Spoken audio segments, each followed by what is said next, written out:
Крыму пройдет мероприятие, посвященное столетию первого Курултая крымско-татарского народа. Организаторами выступили региональные общественные организации «Крым» и «Инкишаф», старейшины крымско-татарских организаций совместно с муфтиятом.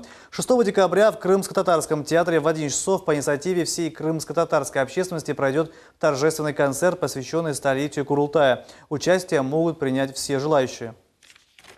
Это мероприятие проводится, будем говорить так, всей общественностью, не только этими общественными организациями, поддержка и интеллигенции. И оно очень простое, это торжественный концерт, посвященный столетию первого Курултая. Там никаких политических обращений, дискуссий не будет, исключительно концерт патриотический.